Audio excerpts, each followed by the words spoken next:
Você, mulher, você quer ficar sorrindo, não é? Mas sorrir assim com vontade, sem dor, sem irritação, sem desespero.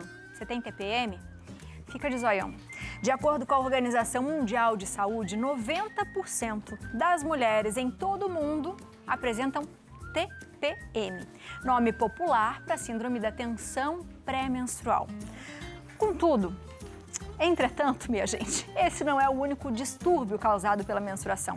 Entre 3 e 8% das mulheres sofrem uma versão mais severa do problema, chamado transtorno disfórico pré-menstrual, o TDPM.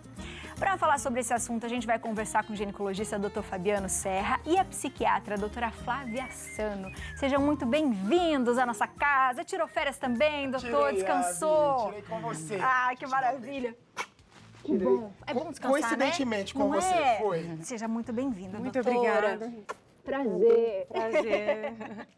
Quando eu vi o assunto, eu falei, gente do céu, se já não bastasse o que nós temos, mas é bom que a gente consegue identificar também o porquê algumas pessoas, algumas mulheres ficam muito diferentes nesse período, né? É verdade, Abi. Eu queria que você explicasse um pouquinho o que é TDPM. Vamos lá, acho que é importante a gente diferenciar as duas coisas aí. A primeira delas, que você citou bem, é a TPM, que na verdade hoje a gente chama de síndrome pré-menstrual. A gente não chama de TPM mais. A TPM era algo no passado que englobava tudo, inclusive a TDPM. Hoje a TDPM é o transtorno disfórico pré-menstrual. A síndrome pré-menstrual, que é a TPM antiga, né? É aquela mulher que começa a ter vários sintomas antes da menstruação. Então começa a ter enxaqueca, aquele inchaço, mamas doloridas, às vezes cólica, percebe que tem mais irritabilidade, quer matar o parceiro, a parceira, quer matar o filho, a filha, então, enfim. É aquela paciente que começa a ficar muito estressada com a situação, tem vontade de comer alimentos doces, hipercalóricos. Então isso é a TPM tradicional. Ou a síndrome pré-menstrual. Quando a gente fala de TDPM, a gente tem que ter um sintoma emocional associado, tá? Então, quando a gente tem a labilidade emocional importante, ou uma crise de ansiedade, ou aquela paciente que fica melancólica, indisposta, eu diria que para diferenciar as duas, uma é incapacitante, que seria a TDPM, então seria um sintoma mais grave, né? É aquela mulher que deixa de fazer as coisas dela do dia a dia, né? Então ela vai mal no trabalho, ela falta ao trabalho, ela deixa de cuidar dos filhos de forma adequada. Não tem vontade pra nada. Não tem vontade pra nada. Então essa seria a TDPM. E a síndrome pré-menstrual, apesar de algumas mulheres terem isto grave, né? Ela em geral tende a ser um pouquinho mais leve. Ela passa mais rápido. A TDPM dura mais tempo? Pode durar. Então, na verdade, para que as mulheres entendam, né, para quem está assistindo a gente, ambas começam no período após a ovulação. A ovulação é o fator aí importante nisso, porque aí entra uma fase que a gente chama de fase lútea, que é quando o corpo lúteo começa a produzir o hormônio progesterona. Terminando esse efeito do corpo lúteo, que geralmente dura cerca ali de 7 dias, né, enfim, logo após a queda da progesterona, a tendência desses sintomas ficarem ainda piores. Então, dos 5 aos 7 dias antes da menstruação, é a pior fase ali pra gente pensar nos dois cenários. E é algo, sei lá, genético, doutor? Tem a ver, por exemplo, sei lá, o trabalho que a pessoa exerce, a vida que ela tem, problemas hormonais, por exemplo, falta de algum hormônio ou não? Olha que interessante, a gente tem poucos estudos. A gente tem poucas comprovações do que leva realmente a esses transtornos. A gente sabe que existe um componente genético hereditário, sim. Então, mulheres que têm TDPM têm mais risco de ter filhas com TDPM também. Então, a gente sabe que é hereditário. Mas, por exemplo, trabalho. A gente sabe que o estresse pode influenciar. Então, mulheres que já são ansiosas naturalmente ou que têm distúrbios psiquiátricos já de base, isso também pode ser um fator contribuinte para a síndrome. Mas a gente tem muito pouco estudo, né, Flávia, falando sobre o assunto. E a gente sabe que hoje, por exemplo, mulheres que fumam têm uma tendência maior a ter esses sintomas, mulheres que usam álcool, que têm uma alimentação muito desregrada, que não praticam exercícios físicos, então as sedentárias, as que são portadoras de obesidade. Então a gente tem alguns fatores de risco aí que podem piorar realmente. E doutora, é possível a gente confundir? Porque a gente estava falando agora do cansaço, né? E hoje a gente vê a quantidade de pessoas com depressão, com ansiedade, com síndromes de pânico, por exemplo, bipolaridades. Quando a mulher ela tá nessa fase, é possível ela se confundir? Será que eu estou depressiva? Será isso é possível? É super possível, né? Então, assim, a gente tem que ficar muito atento quando está investigando na história do paciente essa questão da TPM, porque às vezes até a paciente não percebeu ainda, né? E a gente estava até conversando, né, Fabiano, antes de vir aqui, quando às vezes a pessoa tem um DIU, né, que é só mecânico, com uma barreira mecânica, a pessoa continua tendo a TPM, só que ela não está menstruando. Então, ela vai ter todos aqueles sintomas de TPM, né? E a gente não vai perceber, né, que se relaciona a esse ciclo. E assim, a TDPM, hoje, ela é classificada no nosso Manual Estatístico e Diagnóstico, o DSM-5, como um quadro depressivo. Ela já entrou também como um quadro depressivo. E é interessante a gente falar sobre isso, porque hoje a gente tem muitas siglas para tudo, né? E às vezes a gente acaba rotulando muito as coisas. Eu acho que tanto para as mulheres falar assim, eu tô nervosa porque eu tenho isso. Não, nem sempre é isso, né? Às vezes você tá nervosa por um outro motivo, não que você não tenha e que não seja algo que desencadeie, enfim. Mas a gente tem muitos rótulos para as coisas. E é necessário a gente entender que isso é saúde, que é importante você dar atenção, né? E saber exatamente solucionar esses problemas com um tratamento específico, não é? Sem dúvida, Abi, mas eu até quero reforçar um outro lado. Mulheres que têm certeza que nessa fase pré-menstrual sentem muitos sintomas e às vezes passam no médico, o médico fala, não é nada, vai, faz parte. Faz parte, é assim mesmo, mulher é assim mesmo. Nascida pra sofrer, não é isso que dizem pra você? Não acredite nisso, não é nascida pra sofrer. Tem solução, várias coisas que as mulheres enfrentam. A gente já conversou sobre isso várias vezes. O quanto as mulheres são negligenciadas na saúde. Sim. O quanto os estudos não priorizam realmente a descoberta nas questões de saúde feminina, né? E a gente precisa focar nisso pra entender que as mulheres precisam sim ter qualidade de vida. E tratar a síndrome pré-menstrual, tratar o transtorno disfórico pré-menstrual são extremamente importantes. Né? E uma coisa que a Flávia falou que é interessante, às vezes a mulher ela é esterectomizada, ela não tem útero mais. Tirou o útero, mas ela tem os ovários.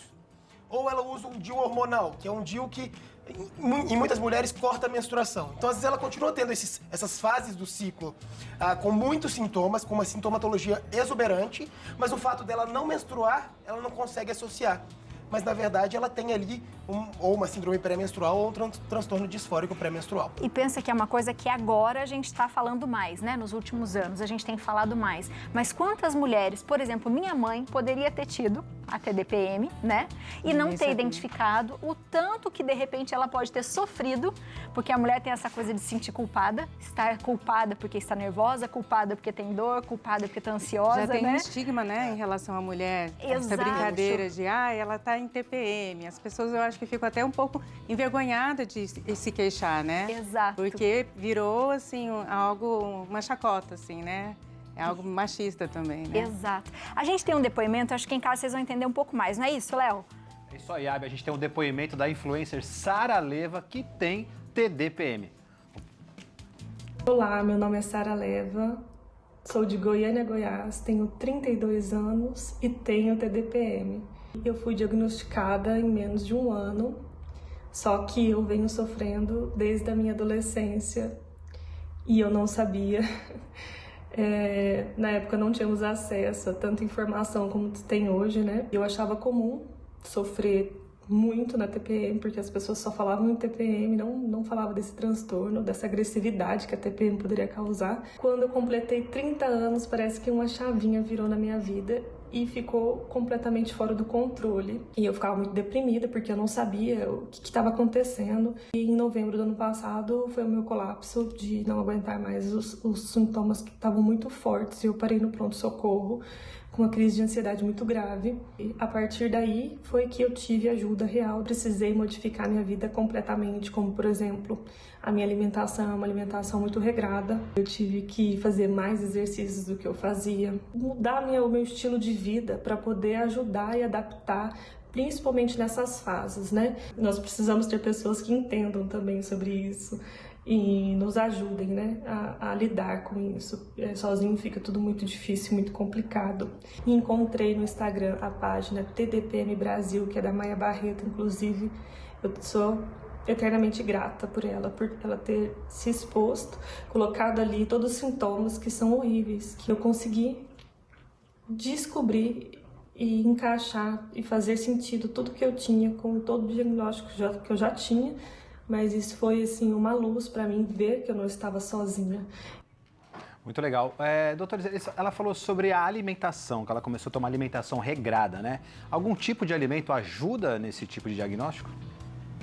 Léo, sabe que, na verdade, uma alimentação regrada ela é sempre fundamental para qualquer tipo de doença, para qualquer coisa que a gente trate, né, Abby? A gente fala isso sempre. A alimentação é fundamental.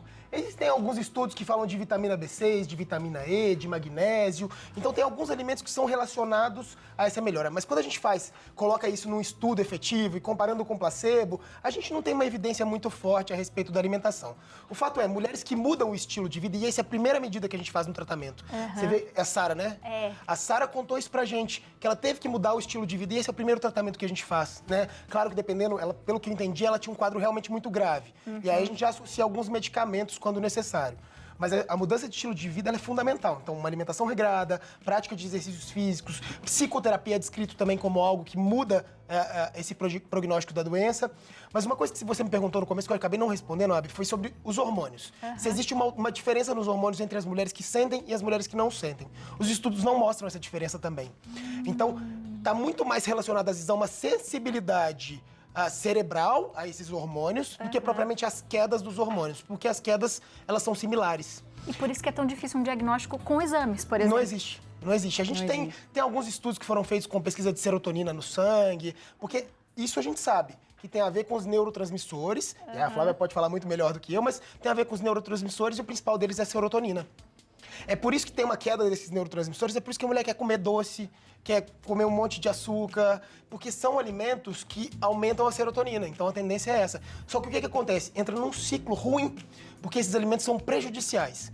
Então o café em excesso, os alimentos com açúcar, o álcool, são alimentos que não se deveriam ser usados, pensando aí tanto na síndrome pré-menstrual quanto no transtorno disfórico pré-menstrual. E doutora, quando a gente fala disso, né, a gente fala da depressão e tal, parece simples, mas assim, eu já vi alguns relatos das mulheres, por exemplo, ficarem extremamente agressivas. Tem uma moça que eu vi, ela falou assim, eu cheguei a entrar no tapa com as minhas irmãs, né, tipo, do nada. Ela falou, eu nunca fui agressiva, eu nunca briguei em casa, tamanho o estresse.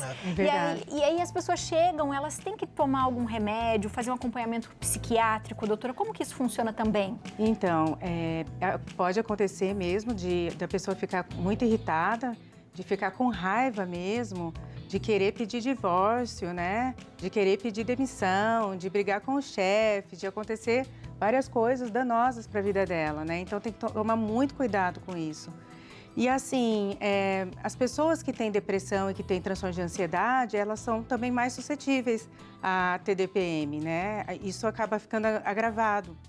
E assim, é importante, sim, é um quadro grave, incapacitante, é super importante estar procurando um psiquiatra para realmente fazer um tratamento adequado, né? Você sabe, Abby, que tem mulheres que inclusive têm pensamentos suicidas nessa fase? Sim. Então, doutor... Tem pensamentos de autodestruição tão grande que a mulher pensa em suicídio. É muito perigoso. Então, é muito grave, gente. Você que tá em casa, se você conhece alguém que tá passando por uma situação como essa, toda vez que fica ali perto da menstruação, ela tem pensamentos de autodestruição, ou ela é muito agressiva, tem muita labilidade emocional, gente, oriente é procurar ajuda, né? Existe tratamento. E um dos tratamentos, além do antidepressivo, Abby, a gente usa geralmente os inibidores da recaptação de serotonina, é fazer anticoncepcional contínuo. Às vezes é uma coisa simples, porque o anticoncepcional contínuo, para aquelas mulheres que desejam contracepção, né? Então imagina, uma mulher tá ali no período fértil dela, não quer engravidar naquele momento. Se a gente suprime o eixo hormonal, em vez dela ficar ciclando ali todo mês, se a gente deixa ela estável hormonalmente, a gente pode prevenir essas crises todas. Então, às vezes, um tratamento simples. E para aquelas que às vezes não respondem, o antidepressivo pode ser associado. Um tratamento, assim, ideal é muito individualizado, né? Então, tem pessoas que vão responder melhor, né, ao hormônio, e tem pessoas que vão responder melhor ao inibidor de recaptação de serotonina. Ou as duas coisas ao mesmo tempo. Ao mesmo tempo. E como a gente tem uma gama de sintomas imensa, Eu tenho que olhar também pra mama dela que fica inchada, eu tenho que olhar pra cólica que ela tem. Pra enxaqueca. Pra enxaqueca. Pra enxaqueca. Então a gente vai tratando também muito sintomaticamente, né? Então a gente vai tratando aqueles sintomas que ela tem mais importantes. Mas mais importante, por isso que o estilo de vida é importante, porque é tanta coisa pra mexer que mudar estilo de vida pode ser benéfico pra sempre, né? É um bom início. É um bom início. Né? Aquela coisa que a gente às vezes brinca aqui, mas que faz muito efeito, minha gente. Eu faço isso às vezes. Você tá com vergonha de fazer perto dos outros, vai no banheiro. Respira e não pira. Vai, fica quietinho, dá aquela respirada, né? Pensa um pouquinho, fala assim, deixa eu esvaziar a minha mente agora para eu não brigar, para eu não tomar uma atitude impulsiva, porque às vezes a gente faz isso sem perceber e não deixar. Quando tá doendo, quando tá incomodando demais, quando você tá vendo que você não é aquela pessoa que você tá se vendo, de repente, no espelho, tem algo errado. Então, não se culpe por isso. Existe sempre um motivo para tudo, né, doutor? É isso. É muito angustiante, né? É muito angustiante e eu acho que não tem necessidade das pessoas ficarem sofrendo, né? Dá para procurar um tratamento. Assim, é difícil às vezes identificar, não é tão fácil. Mas identificando, existe tratamento, as pessoas podem melhorar muito a qualidade de vida, né? E realmente dar uma melhorada no sofrimento, né? Com certeza, minha gente, com certeza. Obrigada, viu? Acho que a Eu que gente precisa agradeço. falar mais sempre sobre isso. Sempre. Né? Porque eu acho que nós mesmo, mulheres, temos aquela coisa de agradar, de cuidar e de falar, tá tudo bem, comigo tá tudo bem, eu aguento. Mas não é só a mulher. Né? A sociedade impõe isso pra mulher também, né, Abi? Exato. E às vezes os médicos também. Não tô falando só médico homens, não. Médicas mulheres também têm, às vezes, um comportamento similar. Então, é o que eu sempre falo. Você que tá em casa, sente alguma coisa, passou no médico, o médico disse que não é nada, mas você tá achando esquisito, procure uma segunda opinião. Então, seja protagonista da sua saúde. Sua saúde pode melhorar se você correr atrás. E a qualidade de vida não tem preço, né? É isso aí. Não tem preço, não tem. Você de casa ficou com mais dúvida, quer saber mais? Manda mensagem pra gente, a gente volta a falar sobre esses assuntos e aproveita para seguir também os doutores, ó. O do Dr. Fabiano, @Dr. Fabiano Serra, YouTube também, Dr. Fabiano Elisei Serra, e o site drfabianoserra.com.br e da doutora Flávia Sano, e o site flaviasano.com.br. Beijo pra vocês, viu? Obrigado. Eu acho que tá tudo aqui, né, gente? Grande maioria. Tem, Né? tem componente. Se a gente conseguir dar uma limpada, uma faxinada aqui, a gente já vai ajudar bastante. Com certeza. Né? Psicoterapia pra todo mundo, Pra né, todo Abi? mundo.